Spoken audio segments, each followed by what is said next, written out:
Bismillahirrahmanirrahim. Assalamualaikum warahmatullahi wabarakatuh. Perkenalkan, nama saya Rizal Dika Putra dengan NIM C1C020034. Di sini saya akan mempresentasikan materi metodologi penelitian yang berjudul tentang analisis deskriptif, yang mana mata kuliah metodologi penelitian ini diampu oleh Bapak Wirme Eka Putra. Baiklah, langsung saja kita masuk ke materi bahasannya, yaitu pertama ada pengertian penelitian deskriptif, yang kedua ada langkah-langkah dalam penelitian deskriptif, yang ketiga jenis-jenis penelitian deskriptif, dan yang terakhir ada kelebihan dan kelemahan penelitian deskriptif. Materi yang pertama yaitu pengertian penelitian deskriptif. Penelitian deskriptif adalah suatu bentuk penelitian yang ditujukan untuk mendeskripsikan fenomena-fenomena yang ada, baik fenomena alamiah maupun fenomena buatan manusia. Fenomena itu bisa berupa bentuk, aktivitas, karakteristik, perubahan, hubungan, kesamaan, dan perbedaan antara fenomena yang satu dengan fenomena yang lainnya. Penelitian deskriptif merupakan penelitian yang berusaha mendeskripsikan dan menginterpretasikan sesuatu, misalnya kondisi atau hubungan yang ada, pendapat yang berkembang, proses yang sedang berlangsung, akibat atau efek yang terjadi, atau tentang kecenderungan yang tengah berlangsung. Selanjutnya, materi yang kedua yaitu langkah-langkah dalam penelitian deskriptif. Proses penelitian deskriptif dapat terbagi menjadi dalam langkah-langkah sebagai berikut. Pertama, mengidentifikasi adanya permasalahan yang signifikan untuk dipecahkan melalui metode deskriptif.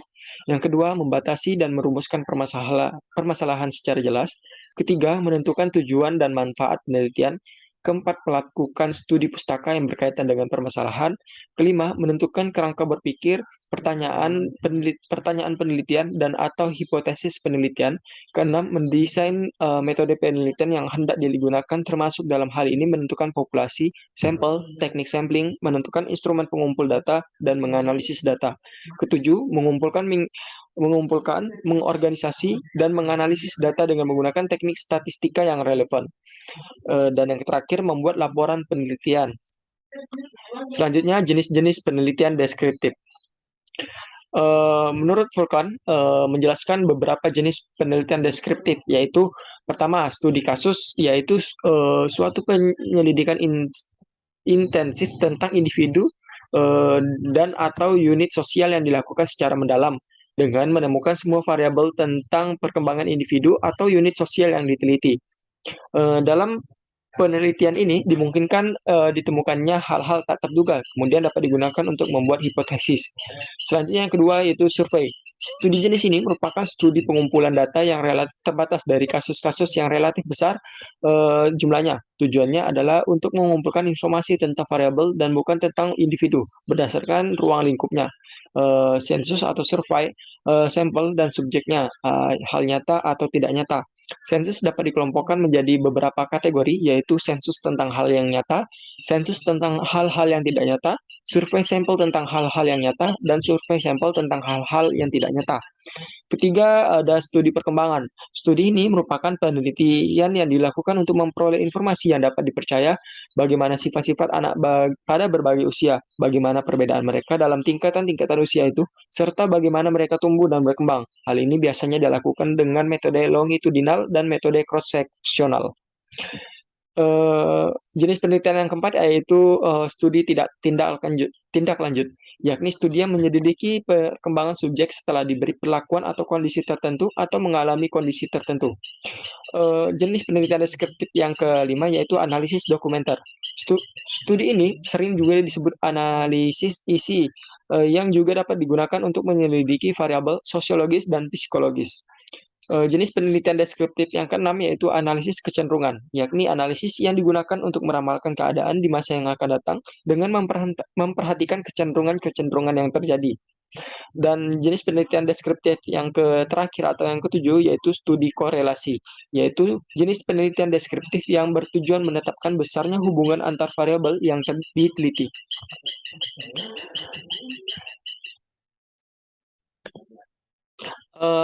Adapun macam-macam penelitian deskriptif antara lain adalah sebagai berikut.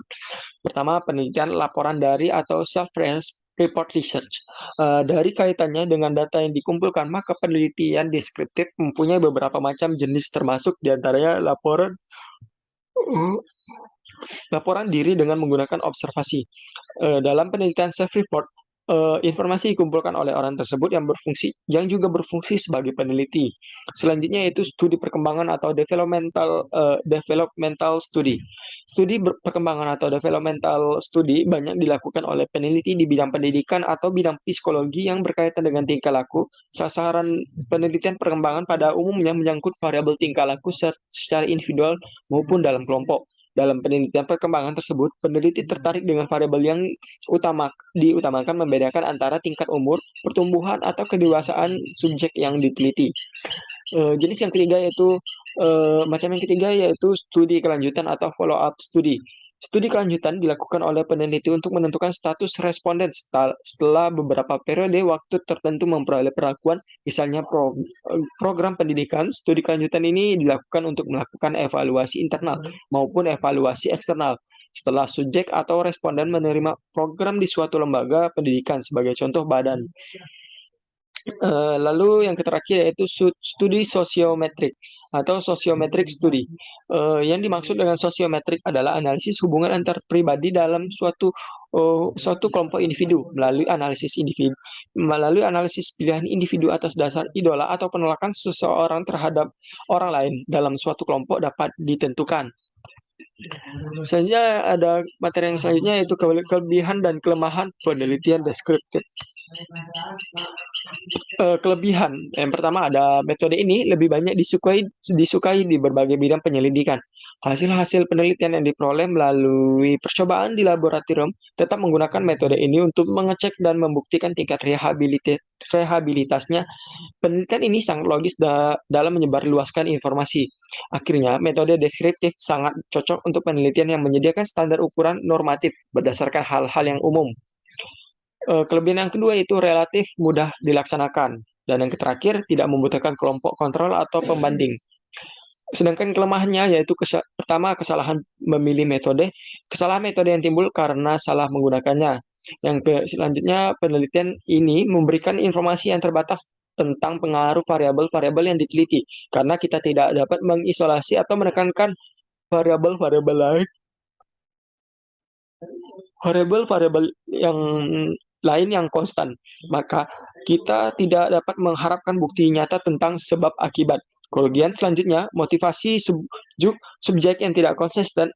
Sebagai peneliti, kita perlu memastikan bahwa jawaban responden dapat dipercaya. Kelemahan yang selanjutnya itu umumnya hasil penelitian hanya berlaku saat ini saja dan sudah tidak dapat relevan lagi di masa yang akan datang. Dan yang terakhir, dituntut ketajaman berpikir dalam menjelaskan fenomena. Baiklah, mungkin itu saja yang dapat saya sampaikan. Lebih dan kurangnya saya mohon maaf. Saya akhiri, wabillahi taufiq wal hidayah. Wassalamualaikum warahmatullahi wabarakatuh.